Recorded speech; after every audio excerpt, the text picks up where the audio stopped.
퇴직하고 가장 먼저 잃은 건 집이 아니었습니다. 아내 얼굴에서 웃음이 사라졌습니다. 32층 창문 너머로 수성구 야경이 펼쳐졌습니다. 범어천이 보이고 앞산이 보이고 저 아래 작게 움직이는 차들이 보였어요. 11억 5천만 원짜리 풍경이었습니다. 평생 처음 가져본 내 집이었어요. 경비원이 박 선생님 안녕하십니까? 하고 허리를 숙였고 지인들이 역시 성태 씨는 달라하며 부러워했습니다. 그런데 그 풍경의 값이 매달 녹아내리고 있었습니다.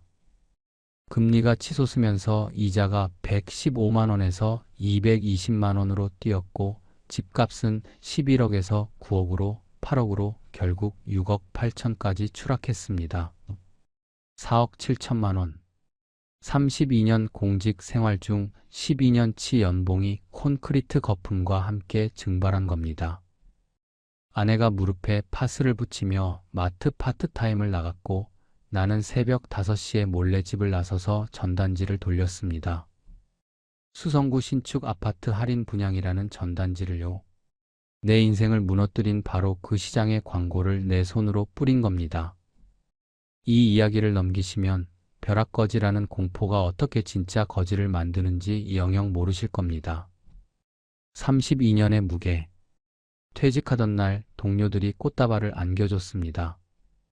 대구시청 도시계획과 사무실이었어요. 형광등 불빛 아래서 40명 남짓한 직원들이 박수를 쳤습니다. 뒤쪽에 선 후배가 작은 케이크를 들고 있었고 과장이 악수를 청하면서 성태 씨 수고 많았다 하더군요. 내 이름 석자가 적힌 감사패를 받았습니다. 32년. 그 세월이 꽃 한 다발과 감사패 한 장으로 정리되는 순간이었습니다. 섭섭하지 않았다면 거짓말이겠지요. 하지만 그보다 더 크게 밀려온 건 홀가분함이었습니다. 매일 아침 7시에 일어나 넥타이를 매던 사람이 이제 어디에도 출근하지 않아도 됩니다. 아내와 조용히 살면 된다고 연금이 나오니까 큰 걱정 없다고 그렇게 믿었어요. 나는 평생 집이 없었습니다. 이 말을 하면 사람들이 놀라더군요. 32년 공무원이면 집 한 채는 있지 않느냐고. 없었습니다. 발령 따라 이 동네 저 동네 전세를 전전했어요. 결혼 첫 살림이 북구 침산동 전셋집이었고 아이 낳고 달석으로 옮겼고 학군 따라 또 옮기고 그렇게 20번 가까이 이사를 다녔습니다. 이삿짐 센터 전화번호를 외우고 있을 정도였어요. 퇴직 무렵에는 달서구 작은 빌라에 살고 있었습니다. 보증금 1억 5천짜리 25평. 화장실 타일이 군데군데 깨져 있었고 거실 장판이 모서리에서 들떠 있었어요. 겨울이면 외풍이 들어서 창문 틈에 테이프를 붙였거든요. 하지만 나쁘지 않은 집이었습니다. 조용했고 동네가 익숙했고 걸어서 5분이면 시장이 있었어요.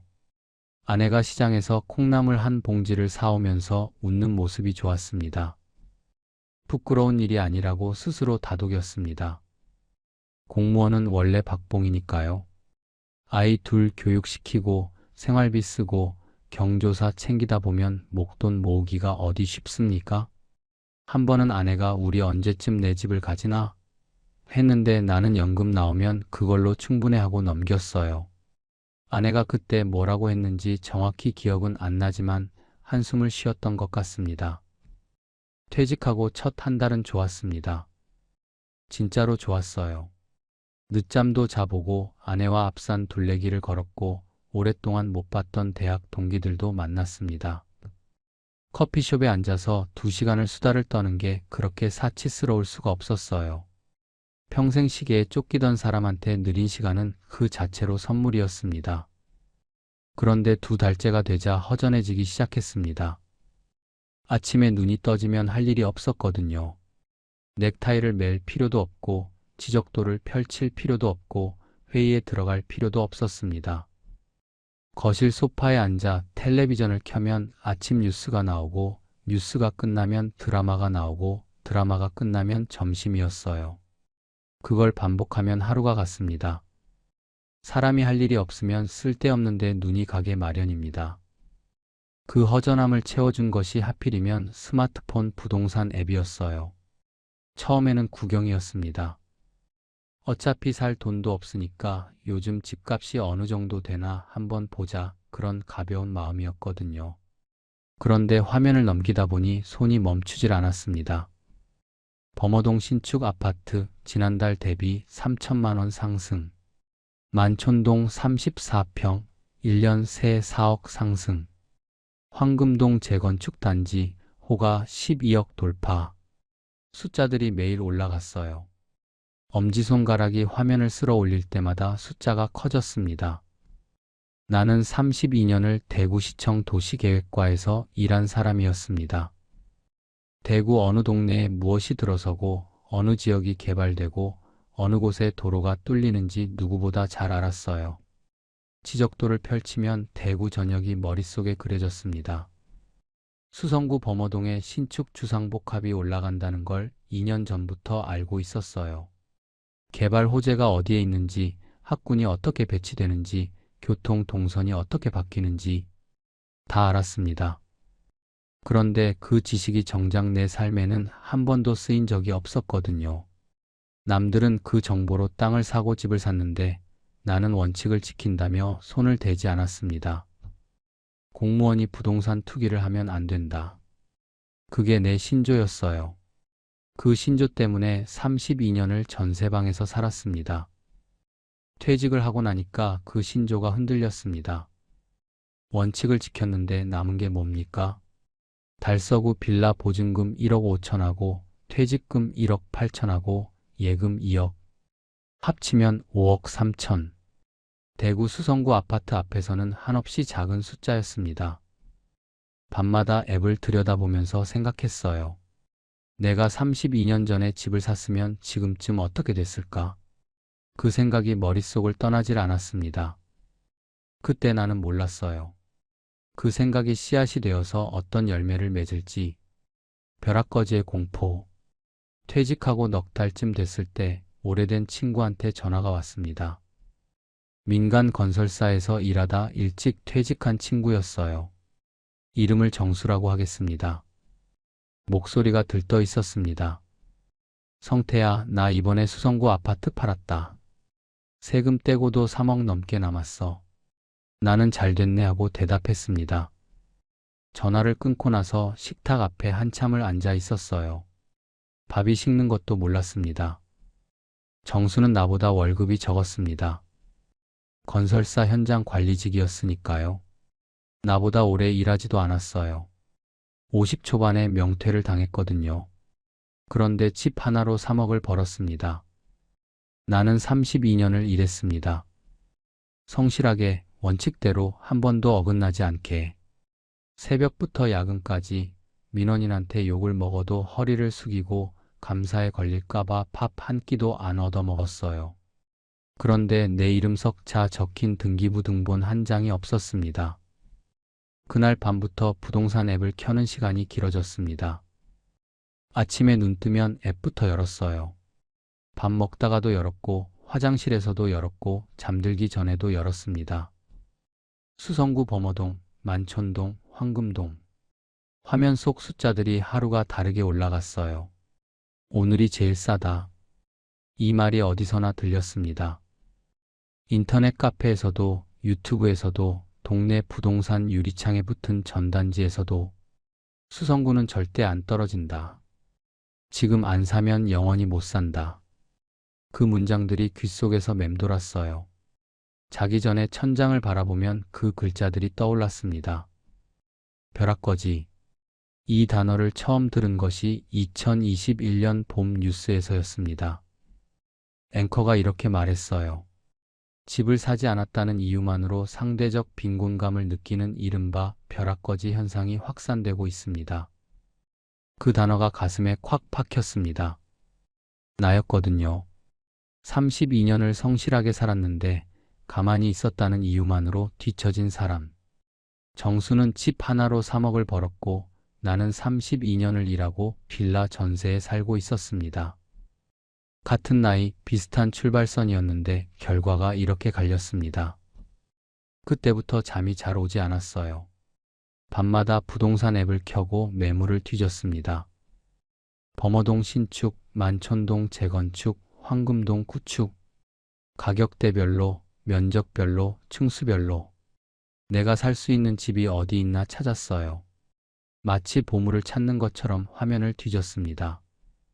아내한테 처음으로 말을 꺼낸 건 퇴직하고 딱 1년이 지난 2021년 봄이었습니다. 저녁을 먹고 설거지를 하는 아내 뒷모습을 보면서 말했어요. 우리도 이제 집을 사야 할 것 같아. 아내가 설거지를 멈추고 돌아봤습니다. 젖은 고무장갑을 낀 채로요. 갑자기가 아니야. 우리 나이가 얼마인데 언제까지 전세로 살 거야? 아내가 장갑을 벗으면서 식탁에 앉았어요. 한참을 아무 말 없이 나를 바라봤습니다. 형편이 되는 거야? 방법을 찾으면 되지. 아내가 행주를 천천히 접었습니다. 접고 또 접었어요. 아무 말이 없었습니다. 그 침묵이 무슨 뜻이었는지 나는 한참 후에야 알았습니다. 반대였어요. 말로 하지 않은 반대. 하지만 나는 그 침묵을 동의로 해석했습니다. 반대하지 않으면 찬성이라고 그런 멋대로의 논리를 적용한 겁니다. 그날 밤 잠이 오지 않았어요. 부동산 앱을 켜고 수성구 매물을 하나하나 넘겨봤습니다. 범어동 신축 주상복합 32층. 야경 조망, 커뮤니티 시설 최상급. 매매가 11억 5천. 스크롤이 멈췄습니다. 사진을 확대해서 봤어요. 대리석 로비, 실내 수영장, 피트니스 센터. 야경 사진이 있었는데 거실 창문 너머로 수성구 전체가 내려다 보이는 사진이었습니다. 범어천에 가로등 불빛이 반사되고 멀리 앞산 능선이 보였어요. 32년 공무원이 평생 전세방을 전전하던 사람이 수성구 32층에 산다. 그 그림이 머릿속에서 지워지지 않았습니다. 눈을 감아도 그 야경 사진이 떠올랐어요. 지금 생각하면 그 순간이 모든 것의 시작이었습니다. 공포였는지 욕심이었는지 아니면 32년 동안 참아온 무언가의 폭발이었는지 아직도 잘 모르겠습니다. 아마 셋 다였을 거예요. 벼락거지가 되기 싫다는 공포, 나도 한번 살아보겠다는 욕심, 32년 동안 넥타이를 매며 꾹 눌러왔던 것들이 한꺼번에 터진 거였습니다. 다만 한 가지는 분명히 압니다. 그날 밤 내 안에서 무언가가 무너지기 시작했다는 걸. 성체로 들어가다. 아내를 설득하는데 3주가 걸렸습니다. 매일 저녁 밥상 앞에서 이야기를 꺼냈어요. 아내는 처음에 고개를 저었습니다. 여보, 우리 형편에 11억짜리 집이야?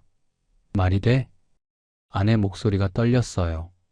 숟가락을 쥔 손도 살짝 떨렸습니다.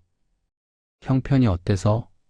퇴직금에 예금에 전세 보증금 다 합치면 5억 3천이야. 대출 5억 5천 받으면 되는 거잖아. 5억 5천이나 빌려? 여보, 우리 나이가 몇인데? 나는 물러서지 않았습니다. 오히려 확신에 찬 목소리가 나왔어요. 지금 생각하면 그 확신이 무서울 정도였습니다. 내가 32년을 어디서 일했어? 도시계획과야. 대구 땅을 나만큼 아는 사람이 없어. 수성구는 절대 안 떨어져. 내가 장담할 수 있어. 도시계획을 안다는 것과 부동산 시장을 안다는 것은 전혀 다른 겁니다.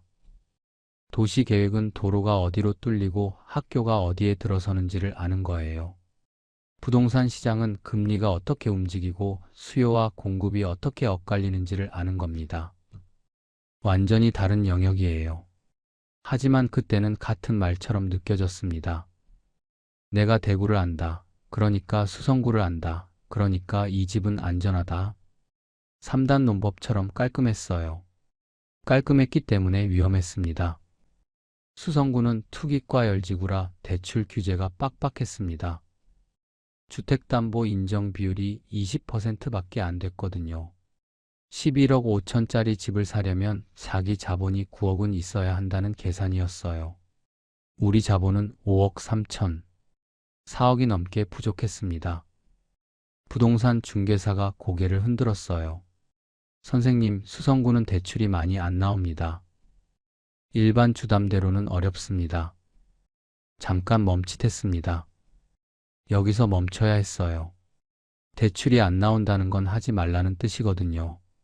시장이 보내는 경고 신호였습니다. 그런데 며칠 뒤 시청 후배한테서 연락이 왔어요. 선배님, 방법이 있습니다.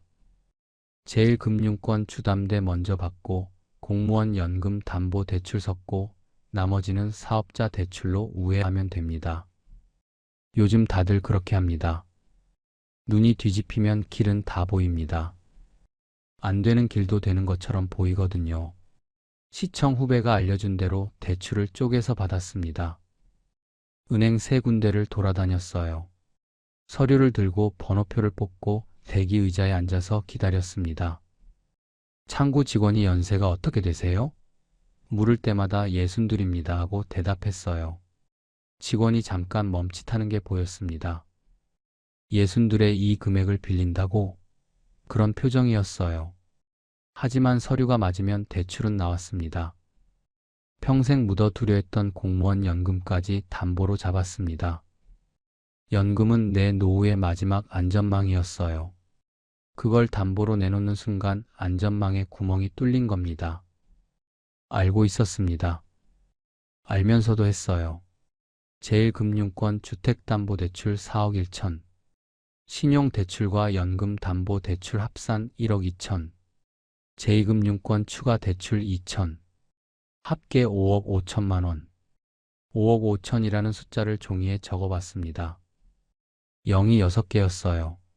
살면서 이렇게 많은 0을 써본 적이 없었습니다. 공무원 월급 명세서에는 0이 기껏해야 5개였거든요. 그 거금을 등에 지고 11억 5천짜리 주상복합에 들어갔습니다. 계약서에 도장을 찍던 날을 아직도 기억합니다.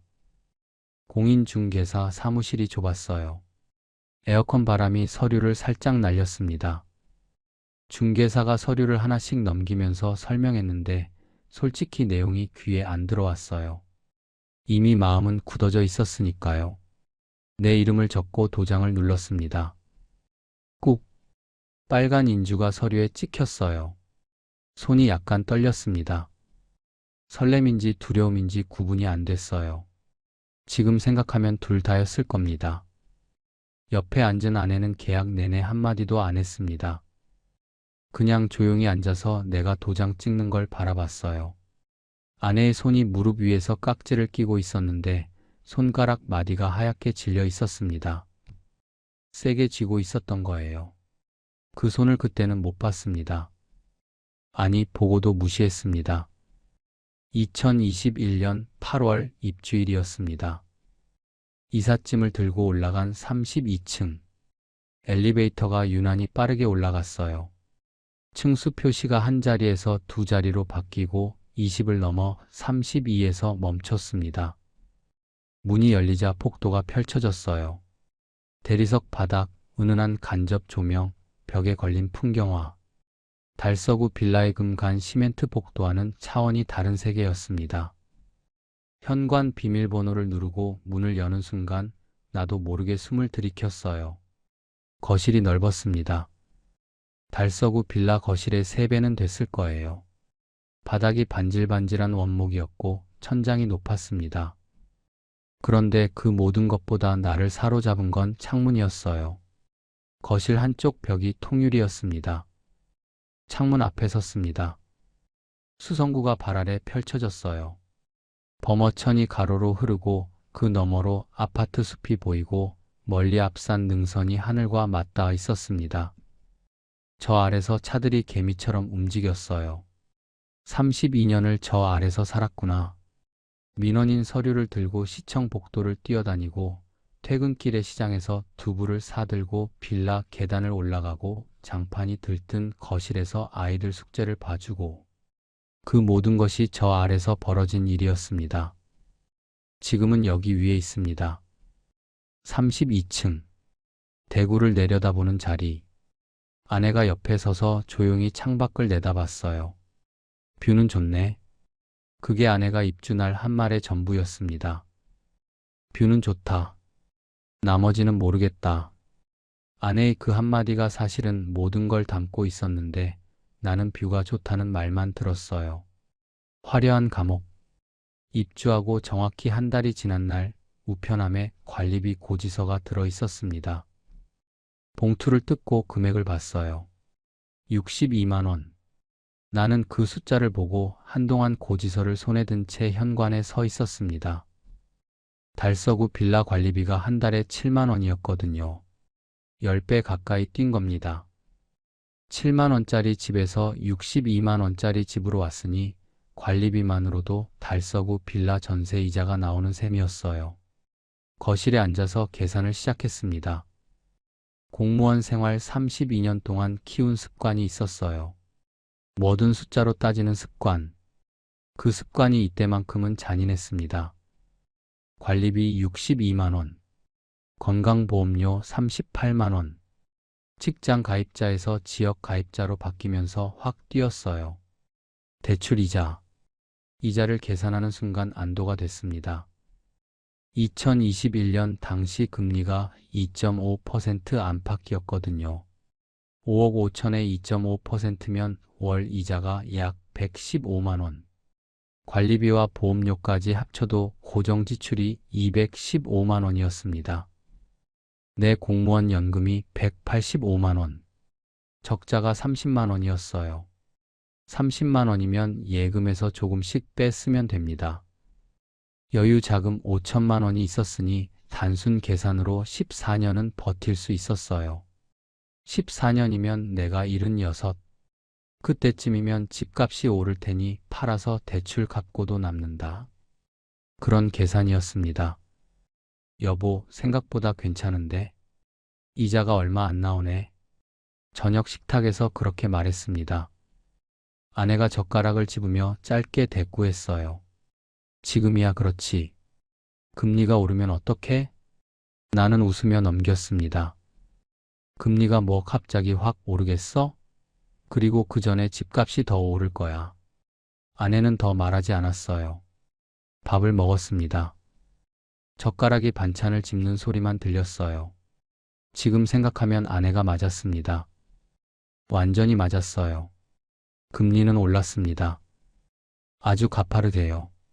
하지만 그때 나는 그 가능성을 진지하게 고려하지 않았습니다.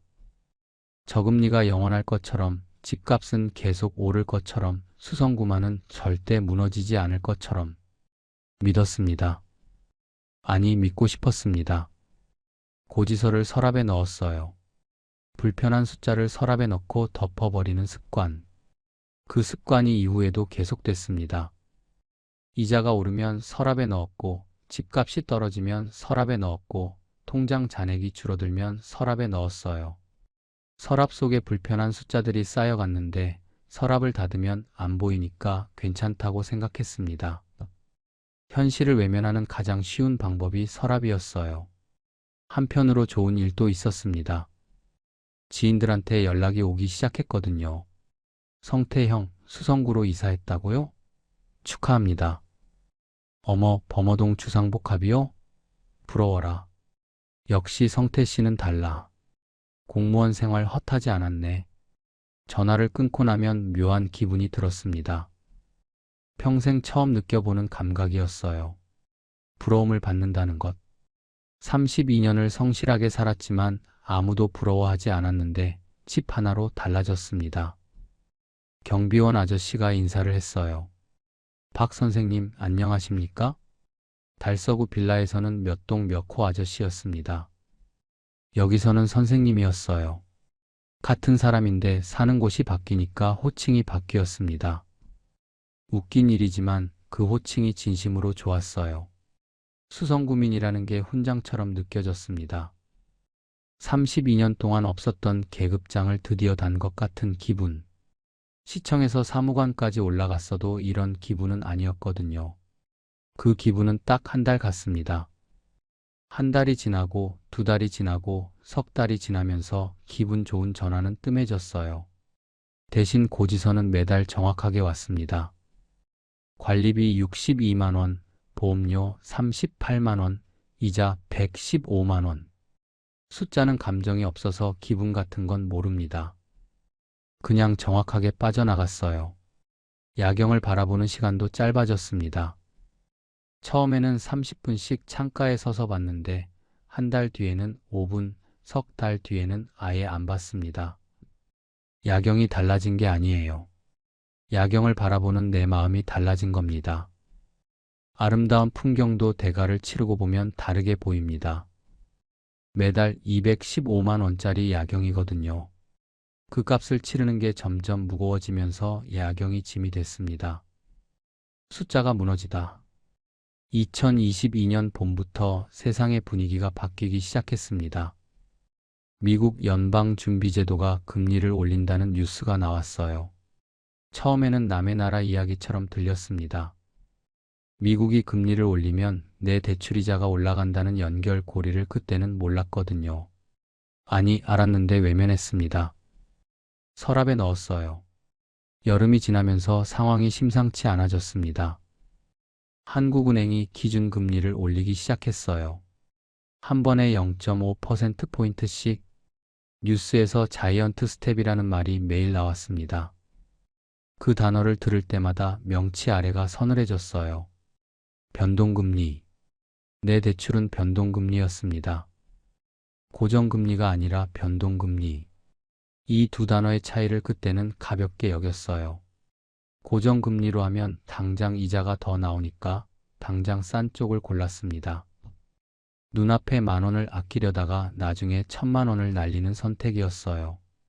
부동산 앱을 켜는 손이 무거워졌습니다. 실거래 알람이 뜸해졌어요. 예전에는 매일같이 울리던 알람이 어느 날부터 조용해졌습니다. 거래가 없다는 뜻이었어요. 사는 사람이 없어진 겁니다. 대신 화면을 채우기 시작한 건 급매라는 두 글자였습니다. 급매. 급하게 판다는 뜻이에요. 스크롤을 내릴수록 급매 물건만 쌓여갔습니다. 10억대에서 9억 후반으로, 9억 후반에서 9억 초반으로 숫자가 계단을 내려가고 있었어요. 대구 미분양 소식도 들려오기 시작했습니다. 신축 아파트를 지어놨는데 계약자가 없다는 거예요. 처음에는 외곽 지역 이야기라고 생각했습니다. 달성군이나 풋구 같은 곳에서나 생기는 일이라고. 수성구는 다르다고. 수성구는 다르다. 이 말이 주문처럼 내 입에서 나왔습니다. 앱을 볼 때마다, 뉴스를 볼 때마다, 잠이 안 올 때마다 수성구는 다르다, 수성구는 다르다. 그러던 어느 날이었습니다. 엘리베이터에서 같은 단지 이웃을 만났어요. 32층에 사는 50대 남자였습니다. 이름은 모르고 얼굴만 아는 사이였어요. 박 선생님, 혹시 들으셨어요? 뭘요? 옆동 같은 면적이 9억에 팔렸다고요. 나는 웃었습니다. 에이, 그게 말이 됩니까? 여기가 얼만데? 아니, 진짜래요. 급매로 나온 거 누가 받아간 거라고. 엘리베이터 문이 열렸어요. 나는 웃는 얼굴로 그래요? 한번 알아봐야겠네 하고 내렸습니다. 집에 들어가자마자 앱을 켰어요. 같은 단지, 같은 면적, 실거래가 9억 1천. 화면을 보는 순간 심장이 쿵 내려앉았습니다. 나는 11억 5천에 샀습니다. 같은 집이 9억 1천에 팔렸습니다. 2억 4천. 그 숫자가 눈앞에서 깜빡거렸어요. 화면을 닫아도 숫자가 보였습니다. 아내가 저녁을 차리면서 물었어요. 왜 그래? 얼굴이 안 좋아 보여. 아니야. 괜찮아. 밥상에 앉았는데 밥이 넘어가지 않았습니다. 숟가락을 드는 손이 미세하게 떨렸어요. 아내가 눈치를 챘을 겁니다.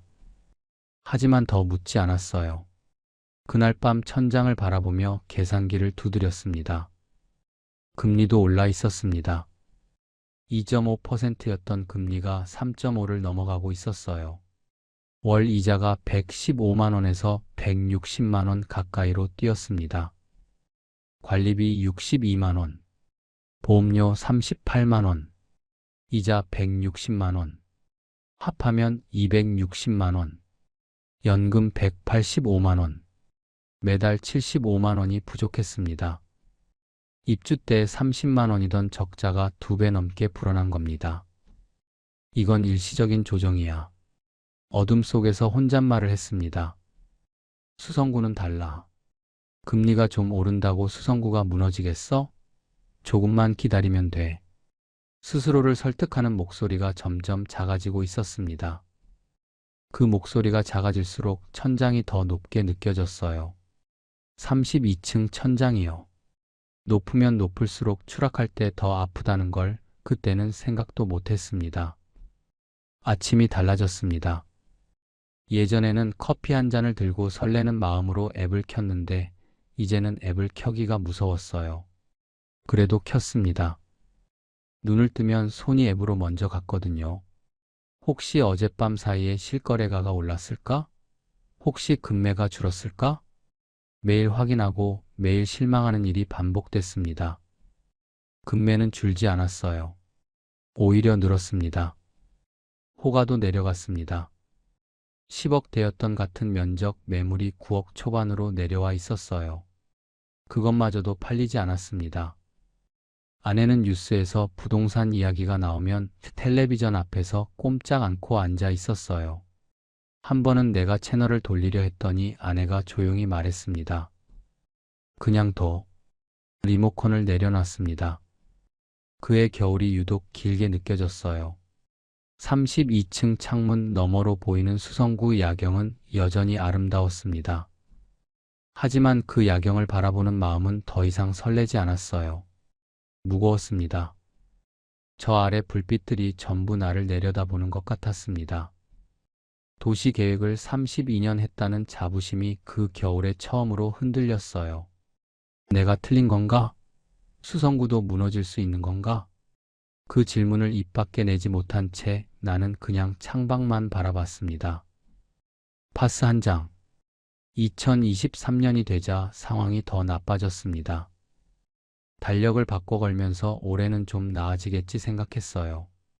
나아지지 않았습니다. 대출 금리가 4%를 넘었습니다. 4.5%까지 올라갔어요. 5억 5천에 4.5%면 월 이자가 약 220만 원. 입주 때 115만 원이었던 이자가 2배로 뛴 겁니다. 월 고정 지출을 다시 계산했습니다. 이자 220만 원. 관리비 62만 원, 보험료 38만 원, 합계 320만 원, 연금은 여전히 185만 원이었어요. 매달 136만 원이 구멍처럼 빠져나갔습니다.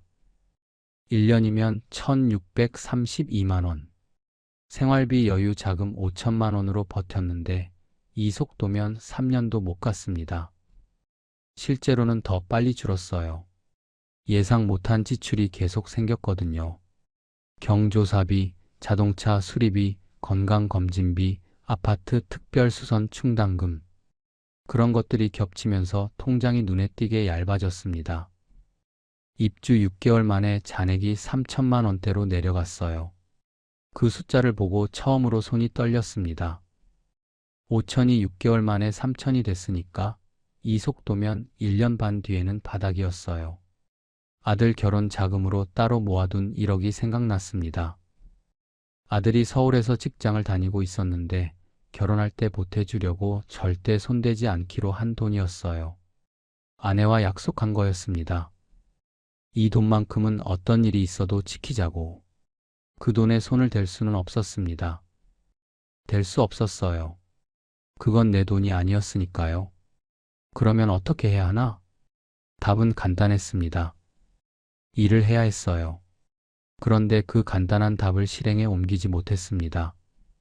수성구 32층 아파트 주인이 편의점 아르바이트를 한다. 마트에서 계산대에 앉는다. 치킨집에서 배달을 한다. 상상이 안 됐어요. 시청 후배들이 알면 어떡하나. 동네 지인들이 보면 어떡하나. 경비원한테 선생님 소리를 듣고 있는데 앞치마를 두르고 나가면 어떡하나. 체면이 발목을 잡았습니다. 지금 생각하면 참 한심한 일이에요. 체면이 밥을 먹여줍니까? 체면이 이자를 내줍니까? 체면으로 관리비를 낼 수 있습니까? 아무것도 안 되는 것이 체면인데 그때는 그게 목숨보다 중요했습니다. 그러는 사이에도 통장은 조용히 줄어갔어요. 어느 날 저녁이었습니다. 아내가 밥을 차리면서 조심스럽게 말을 꺼냈어요. 여보, 나 마트에서 파트타임 자리가 났다고 전단지를 봤어. 나는 젓가락을 들다가 멈췄습니다. 뭔 소리야? 오전 4시간짜리야. 일주일에 5번, 한 달에 80만 원 정도 된대. 나는 밥상을 바라봤어요. 뭐라고 해야 할지 몰랐습니다. 아내가 계속 말했어요. 이러다간 아들 결혼 자금도 손대게 생겼잖아. 내가 조금이라도 보태면 그 돈은 지킬 수 있을 것 같아서 가슴이 먹먹했습니다. 아내는 나보다 현실을 먼저 봤어요. 내가 체면 타령을 하며 소파에 앉아 앱만 들여다보는 사이에 아내는 조용히 답을 찾고 있었습니다. 마트 전단지를 주워서 읽고 전화번호를 확인하고 면접 시간까지 알아본 거였어요. 내가 해야지. 당신이 왜 나가? 목소리가 떨렸습니다. 아내가 담담하게 말했어요. 당신은 아직 못 나가잖아. 나는 괜찮아. 마트 파트타임이 뭐 어때? 그 말이 칼보다 날카로웠습니다. 당신은 아직 못 나가잖아. 맞는 말이었어요. 체면 때문에 못 나가는 거였습니다. 아내는 체면 같은 건 벌써 내려놓았는데 나는 아직도 붙잡고 있었습니다. 다음 날부터 아내가 일을 나갔습니다. 오전 9시. 앞치마를 두르고 장바구니를 들고 현관문을 나섰어요. 나는 현관에서 그 뒷모습을 바라봤습니다. 32층 주상복합 복도를 걸어가는 아내. 대리석 바닥 위에 아내의 고무 운동화 소리가 작게 울렸어요. 문을 닫고 한참을 그 자리에 서 있었습니다. 아내가 일을 나간 뒤 집이 더 조용해졌어요. 혼자 거실에 앉아 앱을 들여다봤습니다. 집값은 여전히 내려가고 있었어요. 아내가 한 달을 꼬박 일해서 버는 80만 원이 집값 하락으로 하루 만에 사라지는 금액보다 작았습니다. 그 생각이 드는 순간 자괴감이 밀려왔어요. 시청 후배한테서 결혼한다는 연락이 왔습니다. 예전 같으면 봉투를 두둑하게 챙겼을 거예요. 30만 원은 넣었을 겁니다. 나는 한참을 망설이다가 문자를 보냈어요. 미안하다. 요즘 몸이 안 좋아서 마음만 전할게. 전화를 끊고 한동안 천장을 바라봤습니다. 32년을 함께 일한 후배 결혼식에 봉투 하나가 부담스럽다는 게 나를 더 비참하게 만들었어요. 어느 날 아내가 퇴근하고 돌아와서 소파에 앉으며 무릎을 주물렀습니다. 무릎이 왜 그래? 오래 서 있었더니 좀 쑤셔. 괜찮아. 병원 가봐. 파스 붙이면 돼. 파스 붙이면 돼. 그 말이 가슴에 박혔습니다. 11억짜리 아파트에 살면서 아내 무릎 병원비가 부담스러운 겁니다. 관리비 62만 원은 내면서 병원비 몇만 원은 아끼는 거예요. 이게 말이 됩니까? 32년을 공무원으로 살면서 가족한테 부족함 없이 해줬다고 생각했는데 파스 한 장으로 무릎을 달래는 아내 앞에서 나는 아무 말도 못했습니다. 그날 밤이었어요. 아내가 잠든 걸 확인하고 거실로 나왔습니다. 불을 켜지 않았어요. 어둠 속에서 창밖을 바라봤습니다. 수성구 야경이 반짝였습니다. 저 아래 불빛들이 하나씩 꺼져가고 있었어요. 내 통장처럼 나도 나가야 한다. 체면이 밥을 먹여주는 게 아니다. 아내 혼자 내보내고 나는 집에서 앱만 들여다보고 있을 때가 아니다. 그 생각이 처음으로 들었습니다. 창밖의 야경이 그날따라 유난히 아름다웠어요. 그 아름다움이 잔인했습니다. 저 풍경의 대가를 매달 320만 원씩 치르고 있다는 걸 알면서도 눈을 뗄 수가 없었거든요. 한참을 서 있다가 돌아서서 방으로 들어갔습니다. 아내가 잠결에 뒤척이더니 물었어요. 또 앉아? 응. 좀 이따 잘게. 좀 있다가 자지 못했습니다. 새벽 5시에 전단지. 아내가 일을 나간 지 2달이 지났을 때 나도 결심을 했습니다. 인터넷에서 아르바이트를 검색했어요. 60 넘은 사람이 할 수 있는 일을 찾았습니다. 편의점, 주유소, 물류창고, 전단지 배포. 전단지 배포. 일당 5만 원, 시간 2~3시간, 새벽 5시 시작. 새벽 5시. 그 말에 눈이 멈췄어요. 아내가 9시에 출근하니까 5시에 나가서 8시 전에 돌아오면 아내가 모를 수 있었습니다. 아내를 속이고 싶었던 게 아니에요. 차마 말을 꺼내지 못했던 겁니다. 아내가 마트를 나가면서 당신은 아직 못 나가잖아 했던 그 말이 가시처럼 박혀 있었거든요. 못 나간다고 한 사람이 전단지를 돌린다고 하면 아내가 얼마나 미안해할지 그 생각에 말이 안 나왔습니다. 며칠을 망설였어요. 32년 공무원이 수성구 32층 아파트 주인이 새벽에 전단지를 돌린다. 그 그림이 머릿속에서 지워지지 않았습니다. 그런데 아내가 무릎에 파스를 붙이는 모습도 지워지지 않았어요. 두 장면이 번갈아 떠올랐습니다.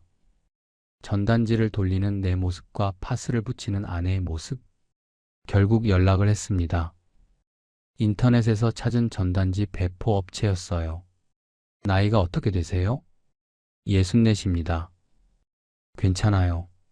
많이들 하세요. 새벽 5시에 나오실 수 있어요? 네. 첫 출근날 아침이었습니다. 새벽 4시 반에 눈을 떴어요. 알람을 맞춰놓지 않았는데 저절로 떠졌습니다. 공무원 때도 이렇게 빨리 일어난 적이 없었어요. 긴장 때문이었습니다. 아내가 옆에서 깊이 잠들어 있었어요. 숨소리가 고르게 들렸습니다. 소리가 나지 않게 이불을 걷었습니다. 살금살금 화장실에 가서 세수를 했어요. 찬물로 얼굴을 적시니 정신이 들었습니다. 옷장에서 등산복을 꺼내 입었어요. 등산 가는 것처럼 보이려고 등산복을 골랐습니다. 혹시 아내가 깨면 산에 좀 갔다 올게 할 생각이었어요. 등산복을 입으면서 거울을 봤습니다. 64 남자가 새벽에 등산복을 입고 서 있었어요. 눈가에 주름이 깊었고 볼살이 빠져 있었습니다. 2년 전에 계약서에 도장을 찍던 사람과 같은 사람이 맞는지 의심이 들 정도였어요. 현관문을 열고 복도로 나섰습니다. 센서 조명이 켜졌어요. 대리석 바닥에 내 운동화 소리가 울렸습니다. 은은한 간접 조명이 복도를 비추고 있었어요. 처음 입주하던 날 이 복도를 걸으며 느꼈던 설렘이 떠올랐습니다. 지금 나는 이 복도를 전단지 아르바이트를 하러 나가며 걷고 있었습니다. 엘리베이터를 타고 1층으로 내려갔어요. 경비실 앞을 지나는데 야간 경비원이 고개를 들었습니다. 눈이 마주쳤어요. 일찍 나가시네요, 선생님. 나는 네, 산책 좀 하려고요 하고 지나갔습니다. 선생님. 그 호칭이 그날따라 유난히 무겁게 들렸어요. 버스를 탔습니다. 새벽이라 사람이 거의 없었어요. 뒷좌석 창가에 앉았습니다. 아직 불이 켜지지 않은 가게들, 가끔 지나가는 화물 트럭, 새벽 공기가 유리창 너머로 차갑게 느껴졌어요. 집합 장소에 도착하니 대여섯 명이 모여 있었습니다. 50대 아주머니 둘, 60대 아저씨 하나, 20대 젊은 남자 하나. 다들 조용했어요. 새벽이라 그런 건지 원래 그런 건지 모르겠지만 인사를 나누는 사람도 없었습니다. 담당자가 전단지 묶음을 나눠줬어요. 비닐끈으로 묶인 종이 뭉치를 건네받았습니다. 무심코 맨 위에 전단지를 펼쳐봤어요. 그 순간 손이 멈췄습니다. 전단지 상단에 큼지막하게 적혀 있었습니다. 수성구 신축 아파트 특별 할인 분양. 지금이 기회입니다. 선착순 계약 시 추가 혜택. 내 인생을 무너뜨린 바로 그 시장의 광고였습니다. 한동안 전단지를 바라봤어요. 지금이 기회입니다. 2년 전에 나도 그 말을 믿었습니다. 오늘이 제일 싸다는 말, 수성구는 절대 안 떨어진다는 말, 지금이 기회라는 말. 그 말들의 등을 떠밀려서 5억 5천을 빌렸습니다. 이 전단지를 받고 집을 살 사람이 있을 겁니다. 2년 전에 나처럼 눈이 뒤집힌 사람이요. 그 사람한테 이 전단지가 갈 거예요. 버리고 싶었습니다. 이 전단지를 받은 사람이 나처럼 되지 않기를 바라는 마음이 올라왔어요. 하지만 꽂았습니다. 한 장 한 장. 우편함 틈새에 밀어 넣었어요. 이 일을 해야 일당이 나왔으니까요. 아파트 단지 입구에 도착했어요. 게시판에 전단지를 붙이려는데 경비원이 나왔습니다. 어르신, 여기는 외부 광고물 안 됩니다. 아, 죄송합니다. 고개를 숙이고 돌아섰어요. 내 아파트에서는 경비원이 선생님이라고 불렀습니다. 여기서는 어르신 안 됩니다 였어요. 같은 사람인데 역할이 바뀌니까 대우가 바뀌었습니다. 주인일 때와 전단지 배포원일 때의 차이. 그게 32층과 1층의 차이였습니다. 2시간이 지났어요. 전단지가 절반쯤 줄었을 때 골목 한쪽 벽에 기대서 쉬었습니다. 가을 새벽 공기가 차가웠어요. 손가락이 시렸습니다. 남은 전단지를 바라봤어요. 수성구 신축 아파트 특별 할인 분양. 내 불행을 포장해서 남에게 파는 기분이었습니다. 그러면서도 오늘 일당 5만 원이 생긴다는 안도감이 동시에 밀려왔어요. 불행과 안도가 새벽 골목에서 뒤섞였습니다. 집에 돌아온 건 아침 8시였어요. 아내가 마트 출근 준비를 하고 있었습니다. 어디 갔다 왔어? 산책. 추운 날씨에 걸으니까 좋더라고. 아내는 더 묻지 않았어요. 가방을 들고 나갔습니다. 아내가 나간 뒤 소파에 앉았어요. 주머니에서 일당 봉투를 꺼냈습니다. 5만 원. 구겨진 지폐 몇 장이었어요. 32년 동안 받아온 월급과 이 5만 원이 같은 무게로 느껴졌습니다. 아니, 이 5만 원이 더 무거웠어요. 월급은 책상에 앉아서 받았지만 이 5만 원은 새벽 골목을 걸어서 받았으니까요. 그날 이후로 일주일에 3번 새벽 5시에 집을 나섰습니다. 아내는 눈치를 채고 있었을 겁니다. 등산을 안 하던 사람이 갑자기 일주일에 3번 새벽에 산을 간다는 게 말이 안 되니까요. 하지만 아내는 아무것도 묻지 않았어요. 나도 아무것도 말하지 않았습니다. 부부가 서로 모른 척 해주는 것들이 그 시절에는 참 많았습니다. 국밥 한 그릇의 무게. 2024년이 됐습니다. 달력을 바꾸면서 아무 기대도 하지 않았어요. 작년에도 올해는 나아지겠지 했다가 나아진 게 없었습니다. 그냥 버티자. 그 생각뿐이었어요. 아내는 여전히 마트를 나갔고 나는 여전히 새벽에 전단지를 돌렸습니다. 두 사람이 각자의 방식으로 조용히 버텼어요. 밥상에서 부동산 이야기는 안 했습니다. 금리 이야기도 집값 이야기도 안 했어요. 날씨 이야기를 하고 아들 이야기를 하고 텔레비전 드라마 이야기를 했습니다. 피하고 있었던 겁니다. 두 사람 다요. 그 사이에도 통장 잔액은 줄었습니다. 아들 결혼 자금 1억. 그 돈에도 슬슬 손이 가고 있었어요. 생활비가 부족해서 200만 원을 꺼냈다가 다음 달에 또 300만 원을 꺼냈다가 아내한테도 말 못하고 혼자 통장을 열어서 옮겼습니다. 어느 날 아침이었어요. 전단지 일을 마치고 돌아와 소파에 앉아 습관처럼 앱을 켰습니다. 실거래 알림이 하나 떠 있었어요. 무심코 눌렀습니다. 같은 단지, 같은 면적, 실거래가 6억 8천만 원. 한동안 앱을 닫지 못했습니다. 머릿속으로 계산이 돌아갔어요. 내가 산 가격 11억 5천만 원. 현재 실거래가 6억 8천만 원. 차액 4억 7천만 원. 4억 7천. 입속으로 천천히 되뇌었습니다. 4억 7천만 원. 32년 공직 생활 평균 연봉이 4천만 원이었어요. 4억 7천을 모으려면 한 푼도 안 쓰고 꼬박 12년을 일해야 하는 돈이었습니다. 12년. 32년 중 12년이 날아갔어요. 3분의 1이 넘는 세월이 콘크리트 거품과 함께 증발한 겁니다. 소파에 등을 기댔습니다. 천장을 바라봤어요. 32층 천장이 유난히 높았습니다. 그 높은 천장 아래서 다리에 힘이 풀렸어요. 주머니에 오늘 아침 전단지를 돌리고 받은 5만 원이 들어 있었습니다. 4억 7천을 5만 원으로 메우려면 매일 한 번씩 해도 25,400일, 약 70년이 걸리는 숫자였습니다. 70년.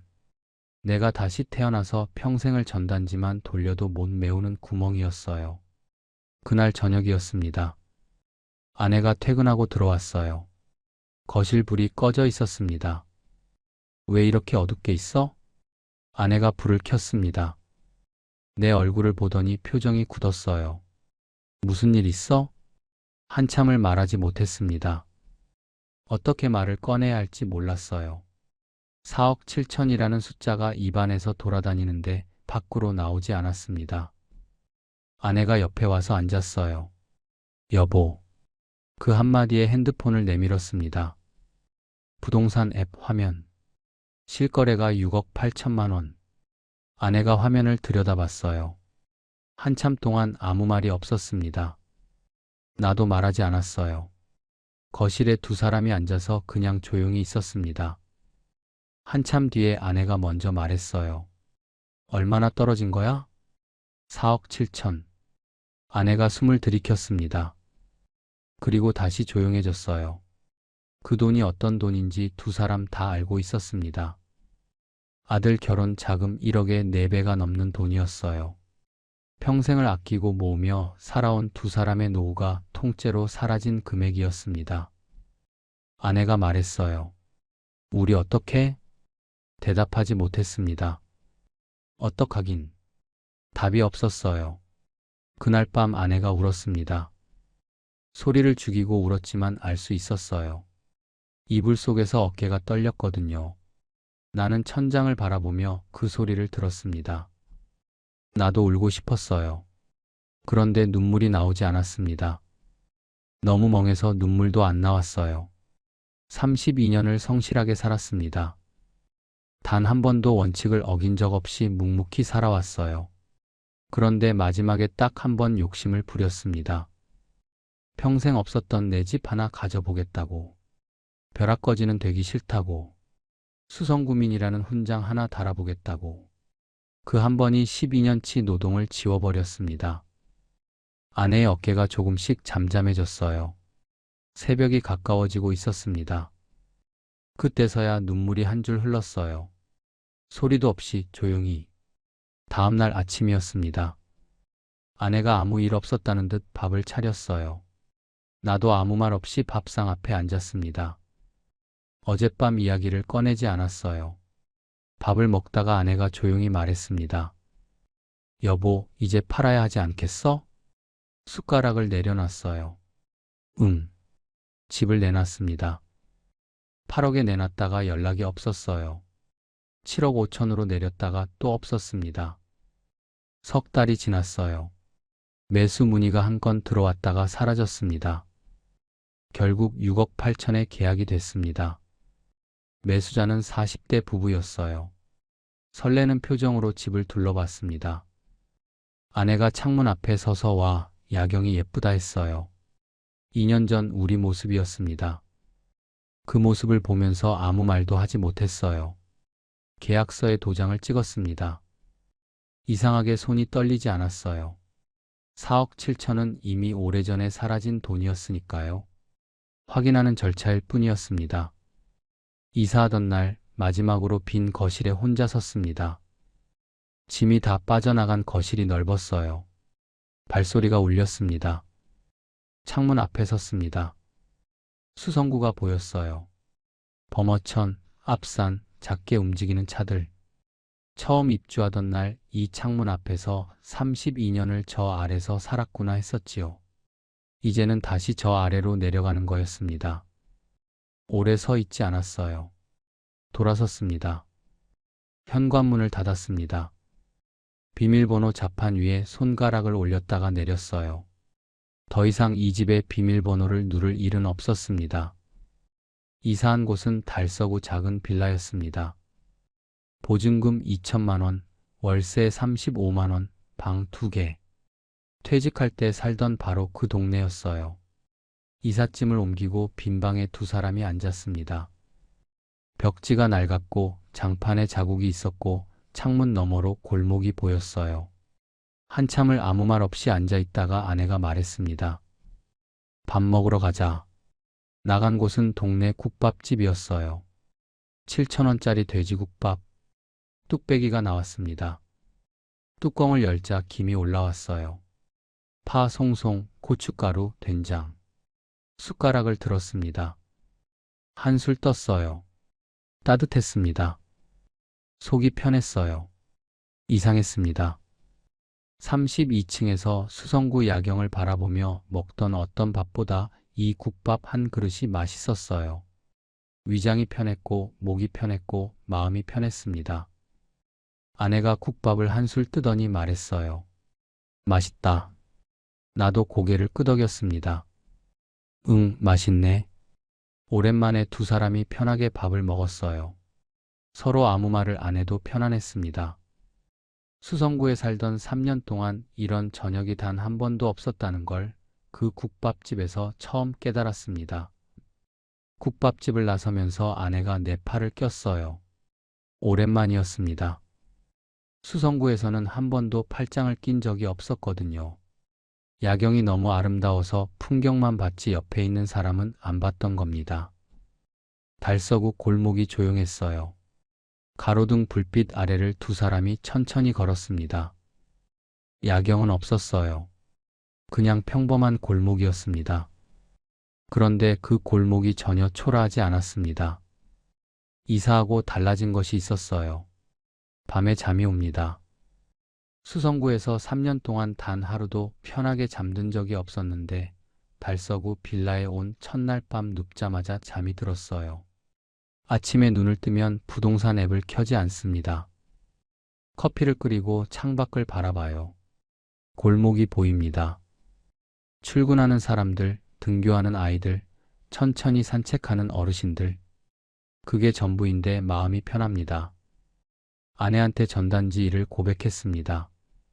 나 사실 새벽에 전단지 아르바이트 하고 있었어. 아내가 잠깐 나를 바라봤어요. 알고 있었어. 언제부터? 처음부터. 아내는 처음부터 알면서도 모른 척 해준 거였습니다. 등산을 안 하던 사람이 갑자기 새벽마다 등산복을 입고 나가는데 모를 리가 없었지요. 내 체면에 상처를 주지 않으려고 모른 척한 거였어요. 그 말을 듣고 한동안 말이 안 나왔습니다. 이 이야기를 듣고 계신 분들께 한 말씀만 드리겠습니다. 나는 부동산 전문가가 아닙니다. 집을 사지 말라는 말도 아니에요. 다만 내가 겪은 일을 솔직하게 말씀드리고 싶습니다.